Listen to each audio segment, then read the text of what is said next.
pour cette grâce renouvelée en ce jour, encore ce matin.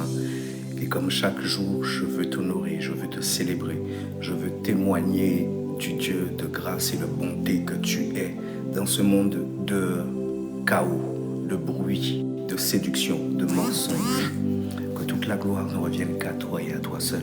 Seigneur, fais que cette parole que tu as placée au-dedans de moi, dans mon cœur, puisse bénir quelqu'un qui va écouter ce direct live.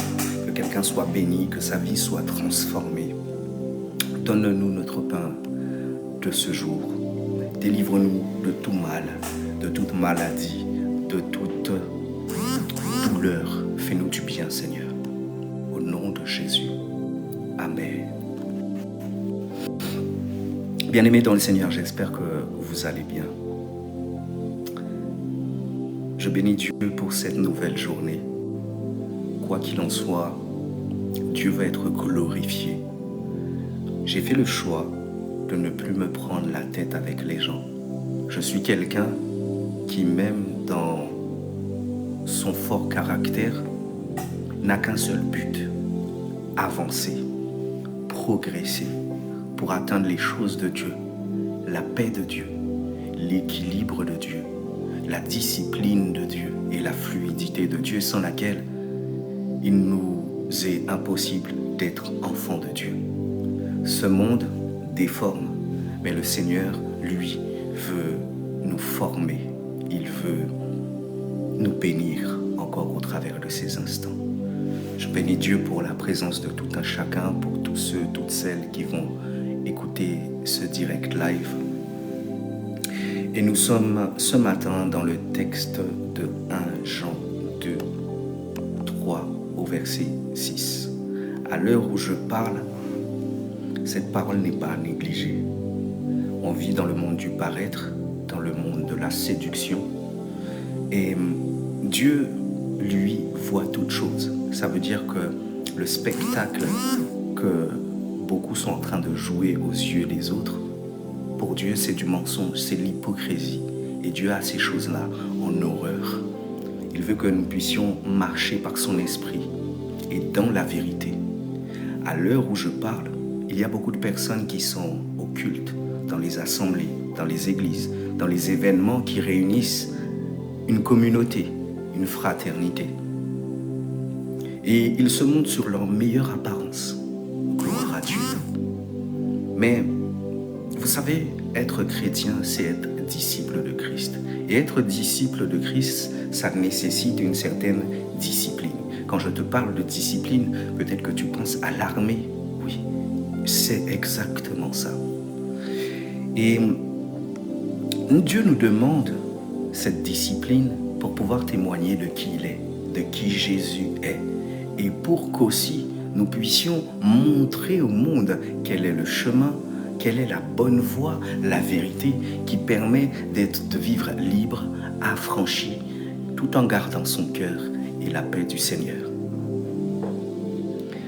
Et je disais, oui, en France surtout, j'ai été choqué de voir comment les gens sont forts apparentiellement au niveau extérieur et de constater quand tu vas chez eux dans leur intimité comment leur maison est sans dessus-dessous, au point où ils n'arrivent même pas à se retrouver là-dedans. À l'heure où je parle, beaucoup de personnes ont couru toute la semaine dans les plans, dans les programmes. Il y en a qui sont même à l'église, parfumés, bien habillés, etc. Mais le Saint-Esprit, lui, qui voit tout, me révèle l'état des maisons de ces personnes-là. Vous savez, ça, c'est des petits signes, des petits détails. Parce que ta façon de vivre définit ta marche avec Dieu ou pas. Voyez-vous, on ne peut pas vouloir montrer une image de nous qui est extérieure si, de façon intime, personnelle, nous n'avons pas la même attitude.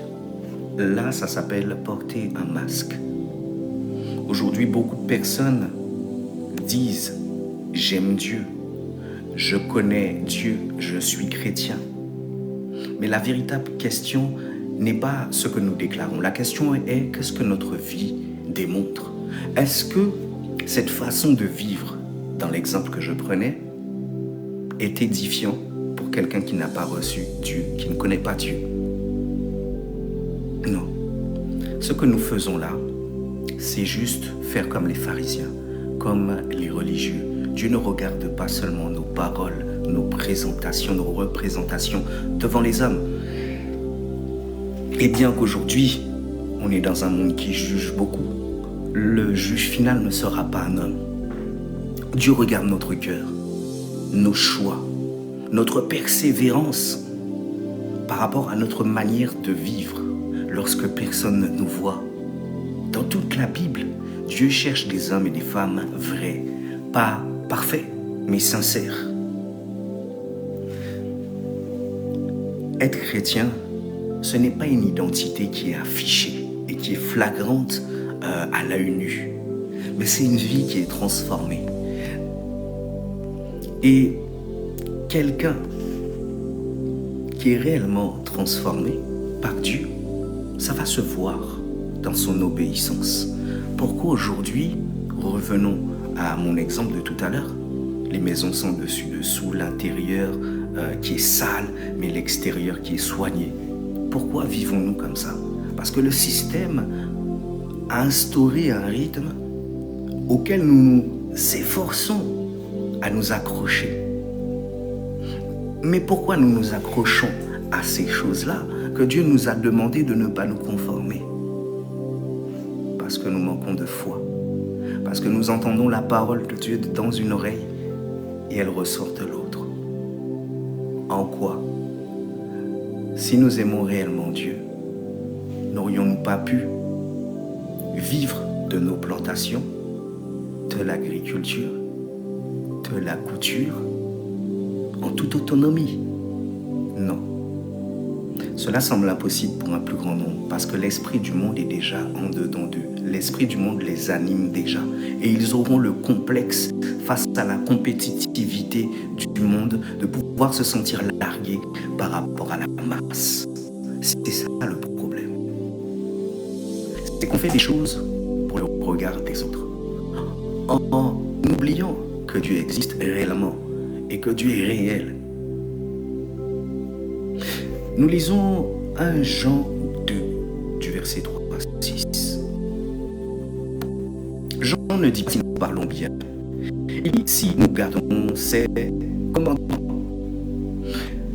On comprend par là que l'obéissance n'est pas le moyen d'obtenir le salut. C'est la preuve véritable.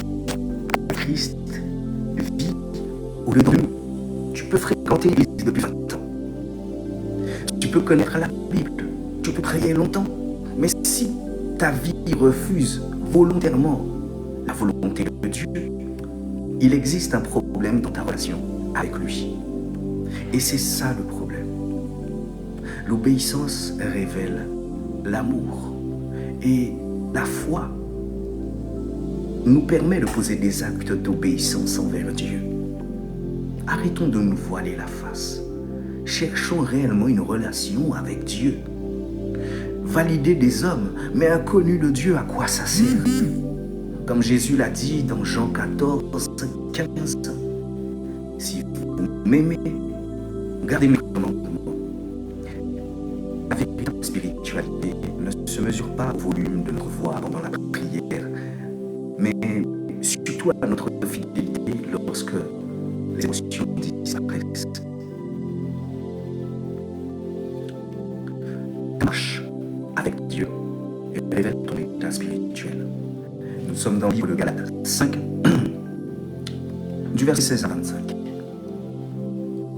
Et nous voyons l'apôtre Paul qui oppose les œuvres de la chair aux fruits de l'esprit. On ne reconnaît pas un arbre à ses racines, mais à ses fruits. Notre caractère est plus fort que nos paroles.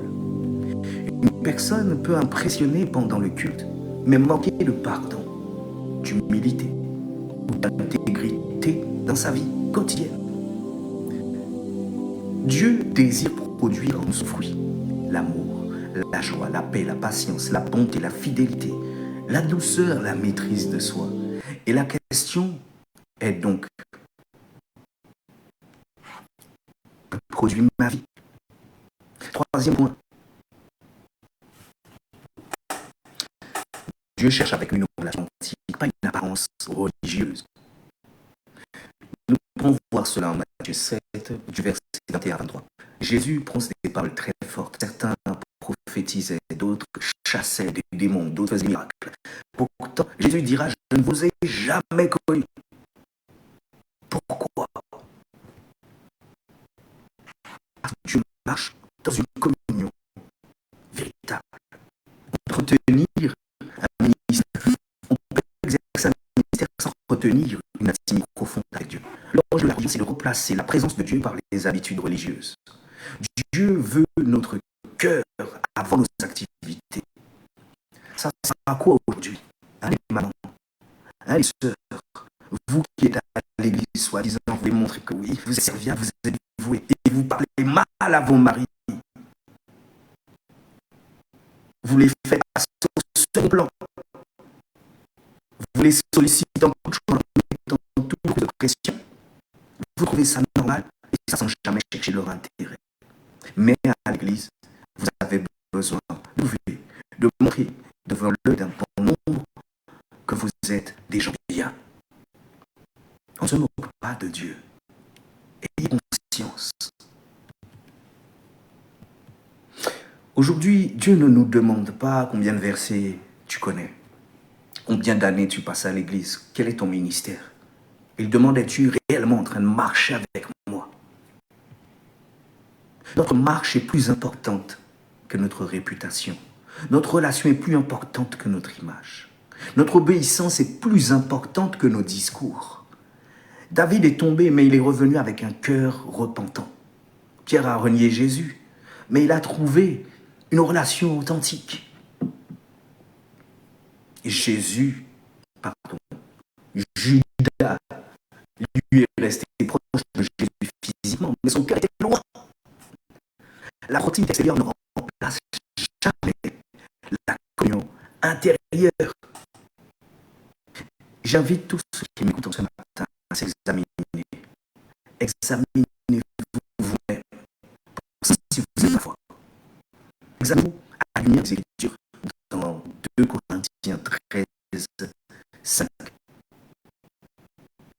Dieu ne cherche pas des croyants parfaits, mais des croyants sincères qui acceptent de vivre sans vie jour après jour.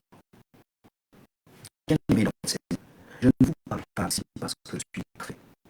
Je vous parle ainsi parce que je fais partie de ceux-là qui ont été touchés par l'amour de Dieu et qui sont cœur de son esprit et qui souffrent avec Dieu dans ce monde. Si bien même, toi, il m'arrive de craquer. C'est humain. Ne pensez pas que Dieu que sert, lui, il est tranquille et qu'il prend les choses tranquillement. Dieu est irrité dans son cœur. Un mélange de colère et à la fois de tristesse. Voilà les natures de Dieu. Si toi aussi, tu aimes ceux qui t'entourent, tu ne vas pas garder ton calme. Quand tu vois toutes les âmes qui sont en train de périr dans le monde, dans nos familles, quand les consciences sont en train de se perdre, tu ne pourras pas rester tranquille. Celui qui porte Dieu, qui porte l'Esprit de Dieu, qui porte l'amour de Dieu en lui, c'est que nous sommes en état d'urgence et qu'il n'y a plus de temps à perdre, car Jésus est à la porte. Il revient bientôt chercher son Église et le monde sera jugé aussi. Que Dieu vous bénisse. Shalom.